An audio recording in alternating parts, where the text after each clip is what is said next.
All right, everyone, welcome back to today's episode of Words of the Wise. Today I have Chief Yates from Quincy PD. He has over 26 years experience in law enforcement, and talking to him offline, I know that wellness is something that he's really passionate about. So I'm really excited about this conversation. Welcome to the show, Chief Yates. Thank you for being here. Good to be here, Paige. Thanks so much. Of course, give us a little bit of background. So 26 years, does time fly when you're having fun, or does it feel like it's been 26 years? It really depends on the day, if I'm being honest. I think in the grand scheme, it really does not feel like 26 years. When you look back and you think on some of the different milestones in my career, it really does seem like it was just yesterday, maybe that I'd gotten into the field. But then I start to, have trouble getting up in the morning without having a sore back and sore muscles. And we just had defensive tactics training the other day, and it reminds me that I'm not as young as I used to be. And so there's those little subtle reminders as you go along that this is a young person's game. But it's been a very fulfilling and rewarding career. I've really enjoyed not only the job, but the folks that I've gotten an opportunity to work with in the community that I've gotten an opportunity to work for. So it's really been a blessing. But I guess it's at this point it's starting to wind down. So I'm trying to wrap my head around that. Yeah. Yeah. I feel like when I was younger, I was always so focused on what's next. And I think that, to have goals and to have your eyes set on something, I think is good. I think it's good to, have that guiding light so that you know which direction you're going and you can keep moving in a forward trajectory. But I think for me, I felt like I was always trying to grow up faster. I was always trying to get things done quicker. I was always trying to promote faster. And if I were to go back and tell my younger self anything, it would be to like slow down and enjoy it. Still be driven, still strive to succeed. But I think just having more presence and space, to understand that we will never know the greatest times in our lives until usually they're in the rearview mirror, and Right. I was teaching a recruit class recently, and they were, I think it was the week of graduation. So they were on their way out. You could feel the senioritis, everyone's like getting a little unruly and excited and all the things. And we were doing kind of a team building exercise. And at the end, I had kind of like a speech, where I told them that I was like, this is the youngest you're ever going to be. This is the last time, because this was a regional academy. So it's like, this is the last time you guys are all going to be in the same room working together. You're all going to go to your prospective agencies. This is the newest you're going to be at something, the most excited probably you're going to be, and so really trying to absorb that a little bit and appreciate that because it's never going to be that way again, and I think a lot of the best parts of my life, I never knew that they were the most fun or that they were the most exciting until they were already over. Well, I think that's a great point, and you're uh, that's something I think I was planning on touching on today is not letting things go by without taking the time to take a breath, take them in, enjoy them. And we're Mm. all too often, you know, after the next big thing. And sometimes we get lost in that. Yeah. And I also think that today more than ever, we're so distracted. I was having a conversation recently about how I feel like time goes by so much faster now than it did when I was a kid. And I feel like, and I think everyone who's listening who maybe is my generation or older feels that, it's like summers used to be forever. Days used to feel so long. And, it's because we didn't have the responsibilities, or maybe we didn't have, the social media. We didn't have all the things that are designed to keep us busy and keep us distracted. And so, how can we find more of that space to be present and to not distract ourselves in moments where we don't really need to? I'm really working on that. Trying to spend less time watching TV, less time on social media, like more time being present and connected with friends or family or myself, self development. But I think that it's hard, especially for the younger generation now that grew up with that. Like that's what you're used to, is that constant distraction. It doesn't give you the space to like be present and slow down. Yeah. I think part of the shame in that is, you and I might look at that as a distraction, and the younger generation looks at that as connection.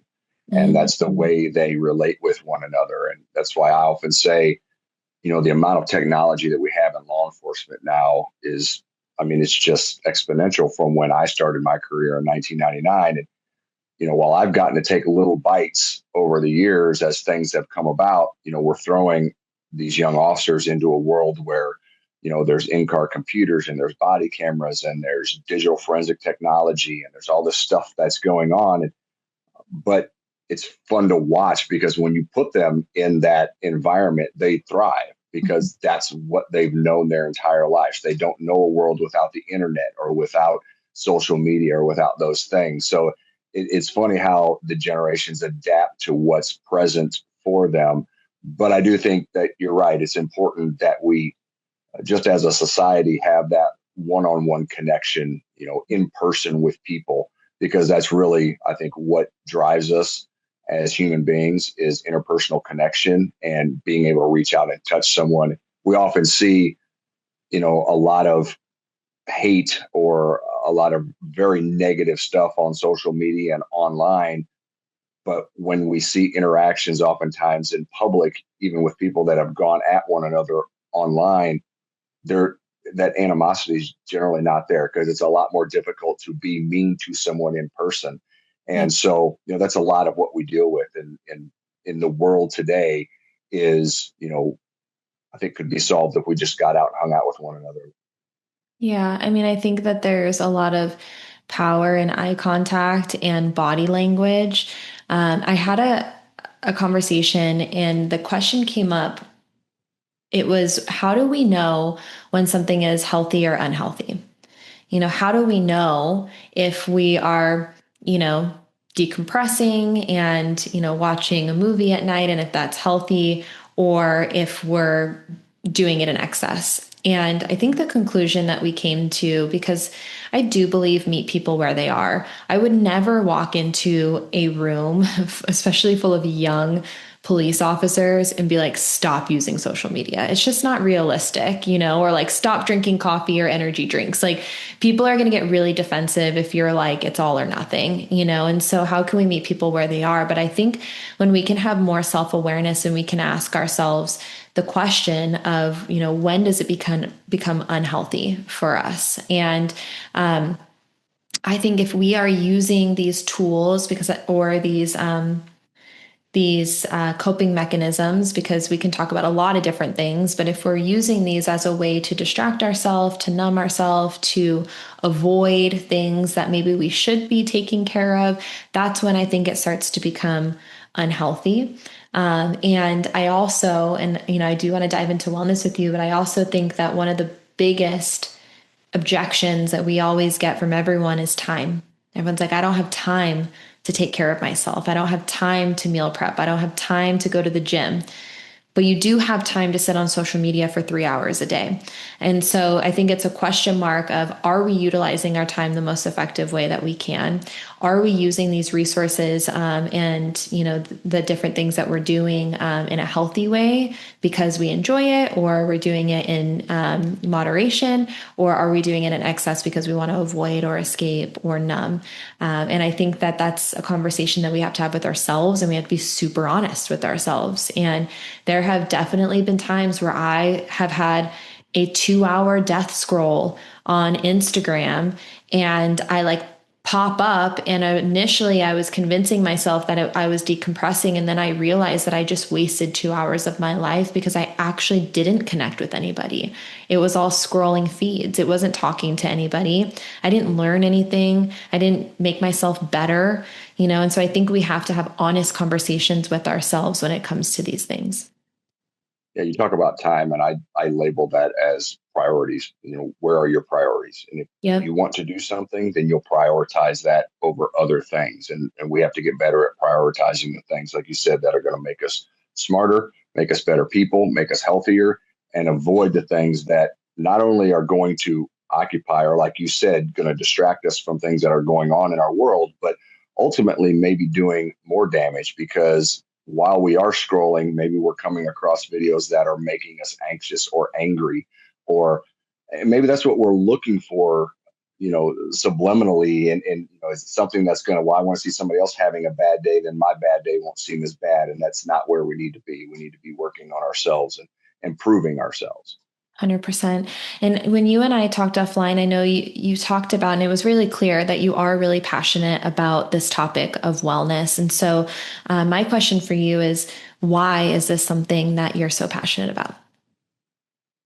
Well, when it comes to officer wellness, really, I've seen it in my time here at the Quincy Police Department. It's made or it's broken careers, Mm, and I've also seen it destroy lives. If we're not taking care of ourselves, and it's something that, I've got to give all the credit here at the Quincy Police Department to our administrative services sergeant. Erica Scott's our administrative services sergeant. She's I think I mentioned this earlier. She's somebody you should probably talk to at some point. She's even more passionate about this than I am, and she's kind of the one that has brought everything to our department in terms of our officer wellness program. And when, as a leader, you have the ability to refer officers to resources, when you have the ability to make sure that those resources are available to them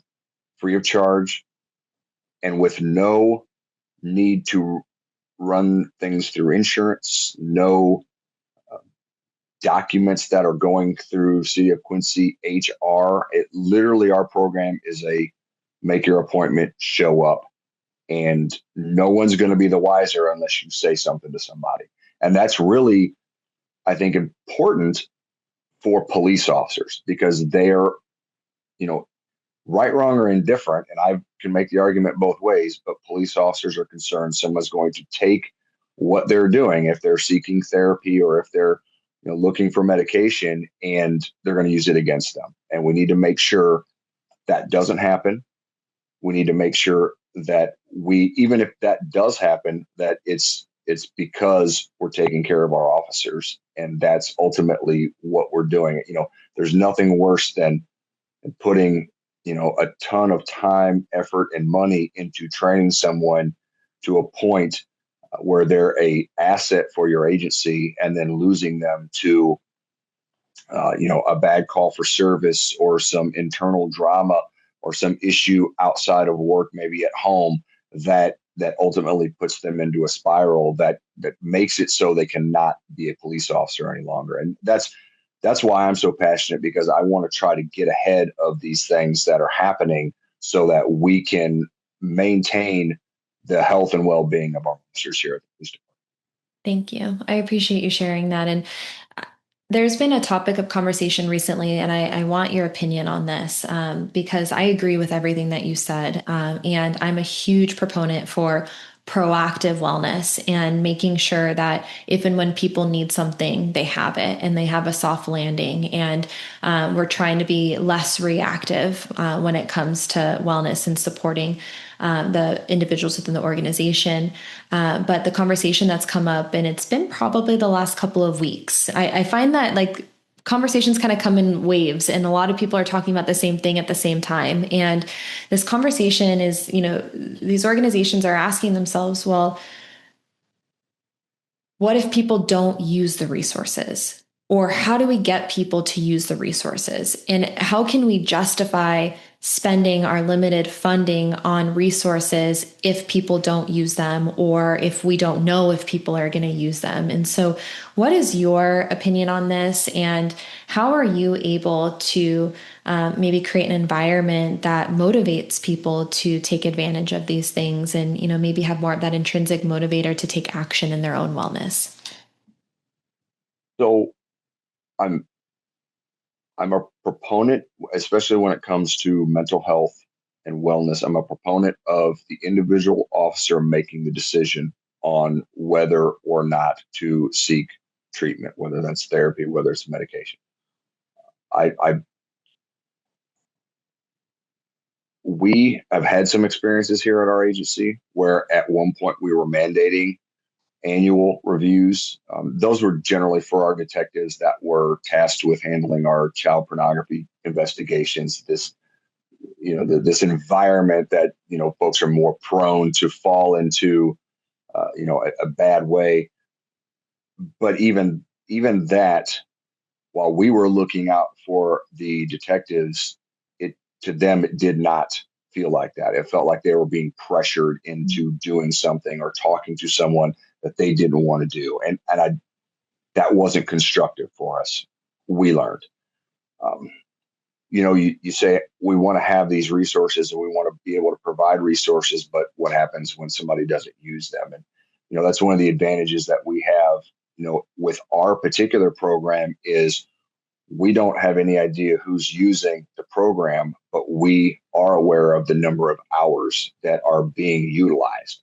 And it's amazing the number of hours that our trauma counselors are submitting to us quarterly, so that, because it's like anything, if it's going to cost money, at some point we're going to have to probably show an elected official that this is worth the money that we're putting into it. And we just had our budget hearings not too long ago, and while I didn't go on a diatribe this year because I think our point has gotten across to our elected officials, I would tell anyone that if you want to cut funding for our mental health program, that is a hill I will absolutely die on, because it is so important for our folks.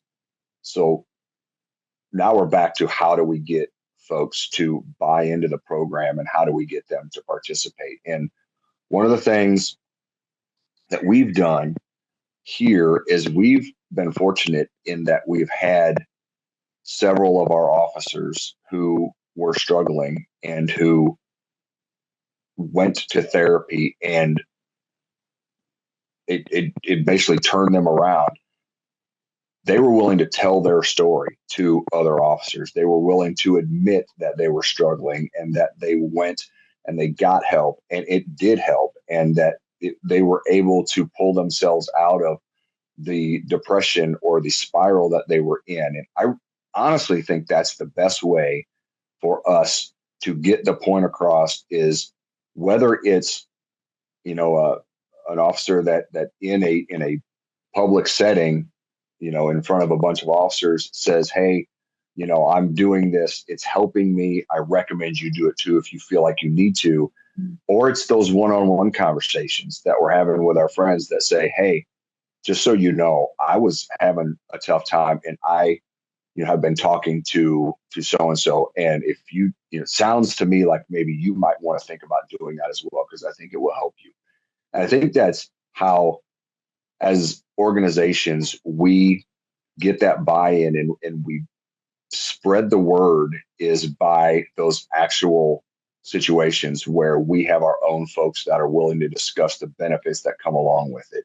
And it makes me warm inside when I see the numbers, the hours that our program is being utilized, because we can all say that yeah, we're all too macho for that kind of stuff. Well, somebody's going, and somebody's getting some use out of this, and that's, to me, that means that we're headed in the right direction. Yeah. And I'm guessing that when you implemented this program initially, you didn't know if people were going to use it or not, right? You took a chance. You put something out there proactively, and then it came back with the ROI that you guys were looking for. And I've been in a lot of rooms, and people do not want to raise their hand for stuff. We know this. Like, if you walked into a roll call or a briefing and said, how many of you want to go talk to a therapist? Like, how many hands do you think are going to go up in the air?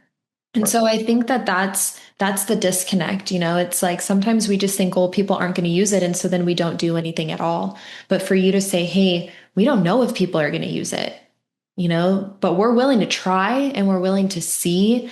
And for you guys, you had really great results without having it be, mandated or incentivized. And so I think that that's the proof that maybe a lot of people need, and maybe a little bit of courage to just be willing to try things. And maybe some things don't work, but some things will work, and you'll be able to identify those things pretty quickly. And I always tell people, and this is like in your personal life or professional life, nothing changes if nothing changes. Right. And if we take a look at the numbers, and if you're looking, organizationally, and you're saying, hey, like, we know people are overweight, we know people are drinking caffeine in excess or energy drinks. We have had a lot of injuries. We know that people are taking workers' comp, or we're losing really good people because of bad calls, or, retention issues with people maybe leaving the organization, or what does that look like? And if you don't start putting things in place, then nothing's going to change. And so I think it takes a little bit of courage to step out and say, we're willing to try. It was a couple years. I'm not even sure if it was 2 years or if it was the next year. And I mean, the app literally, it cost, I don't know, it's $3,000 a year. Let's say it wasn't very much. Our budget's usually around 16 million, so $3,000 was nothing. Um, the lieutenant came to me at the time and said, "Look, I don't know, man. I think we just scrap this thing because, you know, of the number of officers we had submitted to the app, like only 25% had even logged on to the app, right?" And she was very disappointed. And she's just, let's just to hell with it. I mean, if they're not going to use it, then what are we worried about? And I said, well, we're worried about them is what we're worried about. And we're not going to scrap it. We're going to keep paying for it. Mm-hmm. And just because they haven't logged in today doesn't mean they won't log in tomorrow. And just from strictly a cold liability perspective, I want to be able to say that we've got something for our folks to utilize as a resource. Mm-hmm. But we're not going to force them to log in. We're not going to force them to use a resource, but we're also not going to take, because my point was, what about the 25% that have logged in?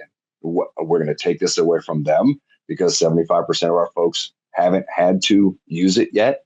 And that's kind of where I'm at with this kind of stuff. Again, we all have to worry about dollars and cents and making resources spread across a wide area. But for what it was costing us and the fact that some folks were using it, it was, to me, we keep going forward with things like that. And now we've been very fortunate. Our much of our mental health program is covered by a COPS grant.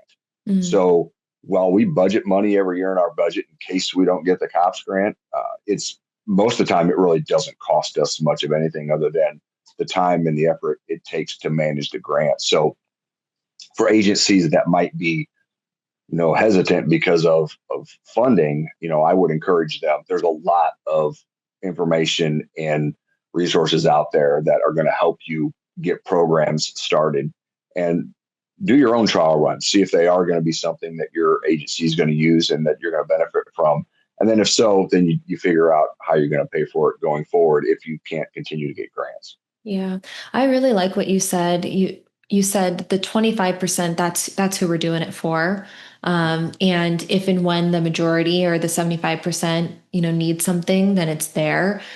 I would find it hard pressed if I went back through my Rolodex of all the chiefs that I've interviewed over the years, and I said, hey, do you think saving one life in your organization is worth $3,000? I would guarantee that every single person would say yes. Absolutely. Of course. Right. And so when you're like, well, only 25% are using it, it's like, that's great. Mm-hmm. $3,000 for 25% of your organization, knowing that it probably helped to extend a career or save a life or improve a quality of life or maybe a relationship, for $3,000. I think every chief across the country would be like, yeah, sign me up. How do we do that? Yeah. But I do agree with you. I think sometimes we get so caught up in the numbers sometimes where if someone's like, oh my gosh, 20% seems low. And it's like, well, is it worth it? Can we, cross and compare and understand that, like, yes, that is worthwhile, as long as we keep pushing forward and we have resources for people that can save their lives. You said something earlier that I wanted to circle back to. You talked about the power of sharing your story and having conversations. And I do believe that conversations can save lives. I do also believe that it takes a lot of courage to step out there, especially in front of your peers, and to say, hey, I struggled with something. And this is something that I did that helped me. But I agree with you. I think it's so necessary and it's so powerful for us to do that. And you and I were talking offline a little bit about our own personal experiences with wellness. And I think it's important for people to understand that, like, we know what it's like to struggle, and we know what it's like to have to work hard to, get back on track and to reach for resources that are going to help us to improve ourselves. And so I would always encourage everyone, if you have the courage to do so, to step out there and to express those things with other people so they understand that they're not alone. Because I think that that's what ends up happening. And when we talk about stigma and breaking stigma, I would guarantee that, vast majority of everyone within an organization has struggled at some point with something wellness related and has had to reach for some resource at some point. But because we don't share it, everyone kind of like isolates themselves and they're like, well, I don't want to be the one, and I think that there's power in numbers. And so the more of us that can start to walk out and be like, I don't have any shame in this. This actually helped me out a lot. I feel better. I have better relationships. I was able to get the help that I needed. And so I would always encourage people to share their story because I do think that it can save lives. Yeah. And when we're talking about maybe our physical health, it's a little more prevalent for everybody, Mhm. and, we talked about weight gain and weight loss and over a career. And, when I show up to work and I'm 15 pounds heavier than I was, or even more than that, people see that. They can see that you're not who you used to be. And, when people will reach out and say, hey, look, I'm trying this new low carb thing that I've heard about. And I know you well enough to know how you like to eat. And this might be something that might fit your lifestyle. Those conversations they're necessary, but they're a little more, they just come forth a little more often because you can physically see that someone is struggling or someone is having an issue that maybe they want help with or maybe they need help with. And that's, to me, that's the scary thing about mental health, is that's not something we can always see. People can be very good at putting on a persona when they get to work, Yeah. that everything is fine, just like the social media persona, right? I'm only going to put good pictures of me and my family on whatever the social media platform is, and so everybody thinks my life is perfect. But if they only lived within the walls, they would know that that's not the case. And so that's one of, I think, uh, the darker side of mental health, is that we're not walking around with our uniform not fitting like we used to, or looking more pale or things like that. It's something that is harder to assess just from looking at someone, and ultimately, therefore we're less likely to reach out to somebody unless there's some kind of overt personality change that we notice and say, hey, is there something that I might be able to help you with? And so all of those conversations are important, but those that have to do specifically with mental health and the issues that come along with that sometimes aren't as obvious when we're together in groups. Yeah, I agree. And I know we talked about this offline, that there is still a stigma associated with mental health. We still see it. I think it's way better than it used to be. But I do think people are more afraid to come forward and talk about those things. And so how do we normalize it? I always do tell people though, like, if you are struggling mentally, um, starting with something physical, of course, like, get the help that you need if you do need to, seek a mental health provider. But for me, my mental health drastically improved when I started focusing on my physical health. And I think the two of them are really deeply connected. And so I always think it's a good strategy because it is tangible. Sometimes people don't know what to do or where to go, or, and so to be able to be like, hey, like, how can we just get outside and go for a walk? Right. How can we like switch things up a little bit? How can we, maybe you can do 10 minutes in the gym, maybe you can go swim, whatever works for you, just to like get the blood flow moving, and it helps you to be more present. And then you can start to move forward. And that helped me a lot. I was in a really dark space personally. I was choosing a lot of unhealthy coping mechanisms when I was younger. And I decided that I wanted to focus on my physical fitness and my nutrition and just start there and just try to get a little bit better. And doing that helped me to then be in a mental space where I could figure out what I needed to do. And I did eventually seek therapy and did other nervous system regulation techniques and was able to process a lot of the stuff that I had been shoving down for a really long time. But I think whatever works for you, but physical and mental are intertwined. And the more we can talk about mental health, the less stigma we're going to see. And I'll take it a step further with the physical and the mental. I mean, I actually struggle with that. I mean, almost like on a monthly basis. And it's very frustrating because I know I'm doing it when I do it. But, if I get off my normal eating pattern, or if I don't get my workouts in like I normally do, I start to get depressed. I start to feel bad about myself. And then when things happen at work, I start to take them, more personally, and I start to struggle more because not only is this aspect of my life, my physical well-being, I don't have control of that right now. I also now I don't have control of this other thing. And I find that when I am eating right and I am working out regularly, and then life does throw me a curveball at work, or even outside of work. Um, Oftentimes what I'll tell myself is, yeah, that sucks, but at least I got my workout in this morning. At Mm-hmm. least I'm feeling good. If we had to go to the mat right now, I feel like I'm in a pretty good place where I could at least put up a fight. Where if I'm not doing those other things that are much easier for me to do, then I just feel like it's a slippery slope for me. Yep. And so I'm constantly having to remind myself that, look, this is why we get up early in the morning and we go to the gym. And this is why we don't have, pizza 2 nights a week. And this is why we're doing these things, is because we want to be ready for the fight. Sometimes the fight is just within myself, right? And then sometimes as police officers, that fight is going to be physical on the street, and it's going to be something that we're going to have to be prepared for. So, you use the word intertwined with physical and mental. I'm not sure intertwined is a strong enough word, at least for me, because they're absolutely, one is dependent on the other. I love that. Yeah. And I love that you said you had to be ready for the fight. We all know the expression of you don't um, rise to the level of opportunity, you fall to the level of your training, right? And Right. I think that everything that we talk about, and I do believe that wellness is training. We're training ourselves to be better, more effective. And if you aren't able to fall to your level of training in an effective way because, maybe you're overweight or maybe you're not in a good mental space, you can't make effective decisions, whatever that looks like, we need to figure out how we can get to that place so that you are ready for everything that life throws your way, because we're not going to get to the end of this unscathed. There's always going to be stress and really hard things that we have to deal with. And can we? Are we prepared for those things? So I agree with you. I love that you said that. You're like, they're one and the same.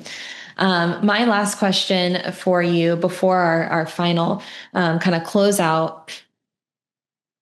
One of the biggest things that I'm hearing right now, again, this is kind of like a conversation that I think it keeps popping up, is that some of the biggest stressors in law enforcement is the internal stressors and people being mean to each other, really, in like a really simple way, like peers being mean to each other. And while you were talking earlier, I wrote this down because I thought of this, but when you enter into your profession, you agree to protect and serve, right? And the idea is that you're protecting and serving the community. How can you, as a leader, create a culture in which the organization also understands that they need to protect and serve each other as peers and be kind to each other and, want to support each other's success? I think there's a number of different levels within an agency that can happen. And I often say, everybody in an agency, when we read about horror stories or we hear about people that are maybe disgruntled in law enforcement, everybody wants to blame the chief, right? I mean, it's, well, we got poor leadership, and therefore, everybody hates working here. But from my experience and from what I've read, and I firmly believe this, I mean, 90 to 95% of your attitude or your morale comes from your sergeants, Mm. the supervisors that are out on the street every day working alongside you, uh, hopefully building you up and giving you advice and making you a better police officer. Because even let's say you do have a terrible police chief, or let's take it a step further and say your mayor or your city council, they don't like law enforcement, or at least you have that perspective.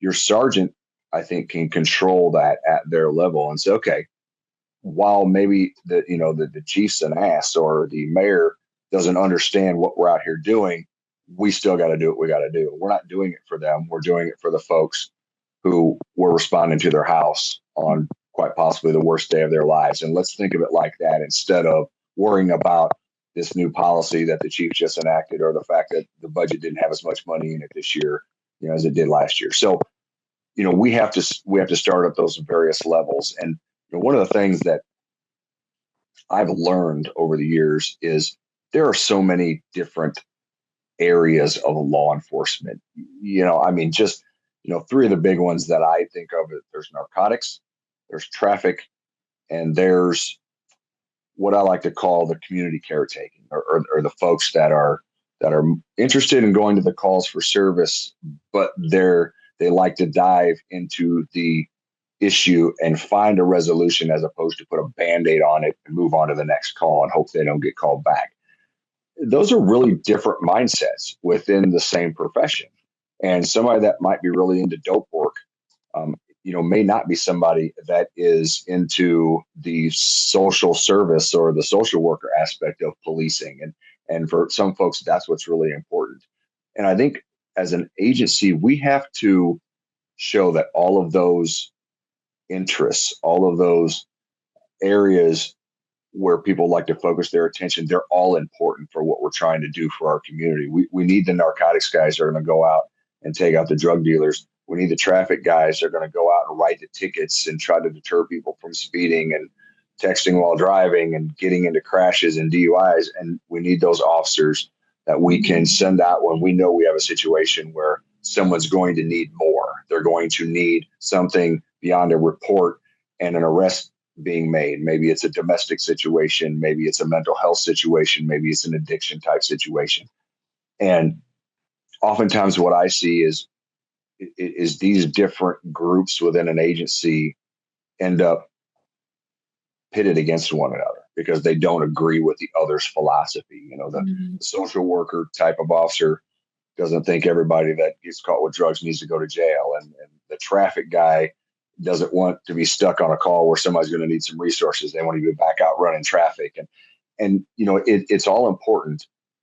And as leaders, we have to show each of those individual groups that they're all important. They're all a very vital part of the team. And I love analogies, and I was our SWAT commander for many years. And, when you've got a 15 to 20 officer SWAT team, not everybody's going to be shit hot. Not everybody's going to be rocking and rolling. Not everybody is Rambo, right?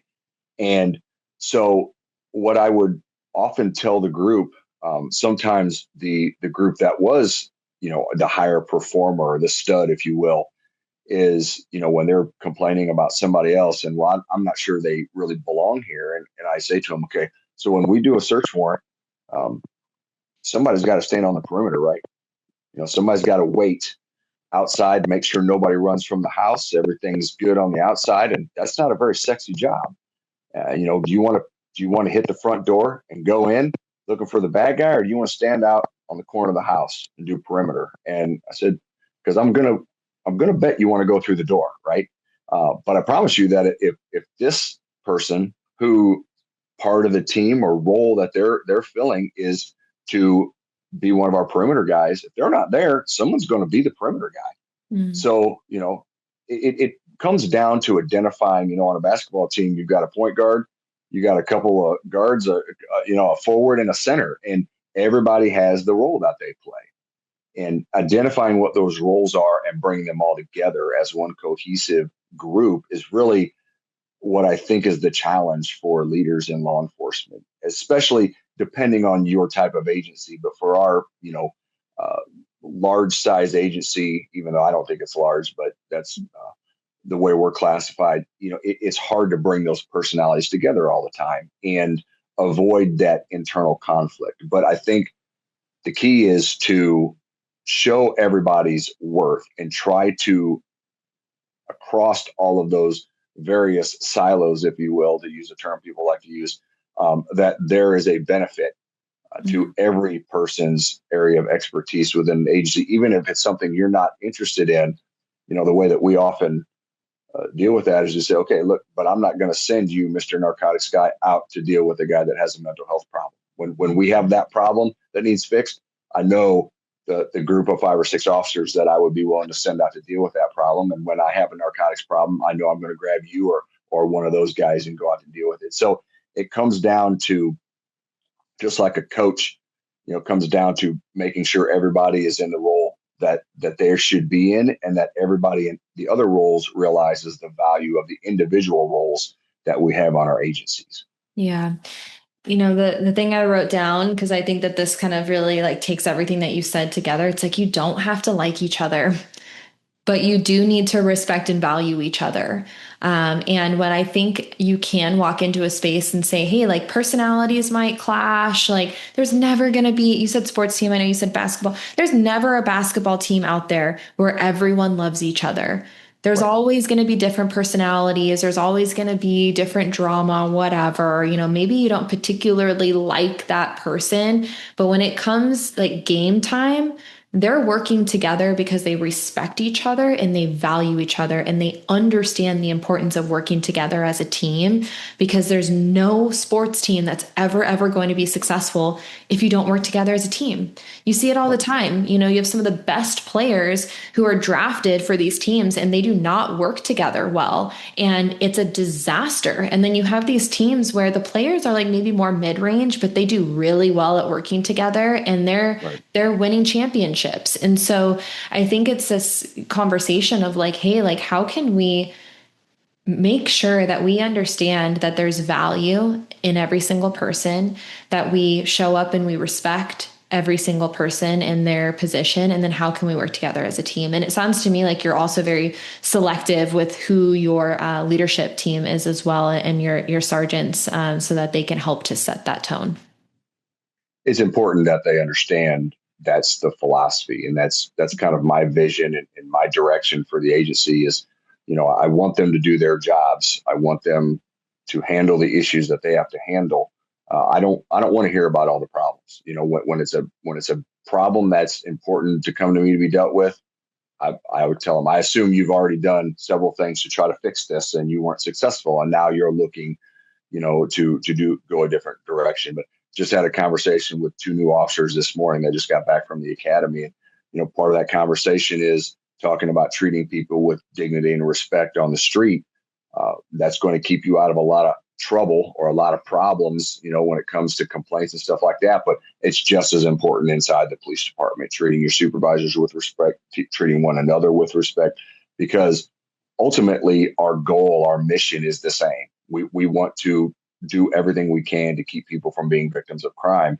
And we're going to do that. It's just, what does that look like along the way? And like you said earlier, if we can just be nice to one another, Mm-hmm. that's really all we're looking for. I told them, some people you may not go drinking beers with after work, but I expect you to work with them and treat them with dignity and respect. And I expect they're going to treat you the same way.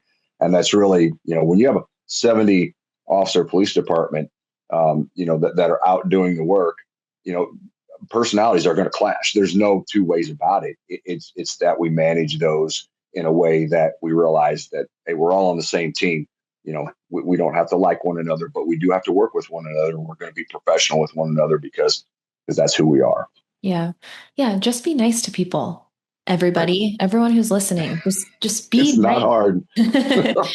My last question, you said that you were just talking to some younger officers, and so that is my final question for you today is for the younger generation, what words of wisdom would you share with them that either you wish you would have known when you were a younger officer, or something that's helped you along the way that you want to pass on to them? Well, you talked about this quite a bit earlier, and this was something I think is important, but not not wishing your career away because of the next big thing. Mhm. And as I've been thinking about my career, I mean, I could point to some situations where I was very interested in moving to maybe a specialty position or getting promoted, and I I frankly just wasn't ready. And in certain instances, I may have actually got been selected for the specialty position, but it probably ultimately in the first year or two caused me so much additional anxiety because I felt like I certainly wasn't going to admit to anybody that I didn't think I was ready, but having to get my feet underneath me and make myself comfortable in my new role was difficult. And as I was thinking about what caused that, I think it really comes down to maybe I just hadn't had enough time, training, and experience in my current role that I felt like, okay, this role, I've done everything I can do in this role. Now it's time for me to spread my wings. It's time for me to expand my skill set. I think that I was in that role. I was starting to get the hang of it, and then ultimately an opening came up, and so I put in for it. So, I try to tell new officers, we do interviews for specialty positions, and five officers interview for one position, four of them aren't going to get it. And it says a lot about you on how you handle adversity within a police department. So when you get notified you're not the one that got the position, how are you going to handle that? Are you going to become a problem? Are you going to become lazy? Are you going to be, I mean, screw this, or are you going to go out and just work even harder and keep doing what needs to be done and prepare yourself more? Um, so not letting your career get ahead of you.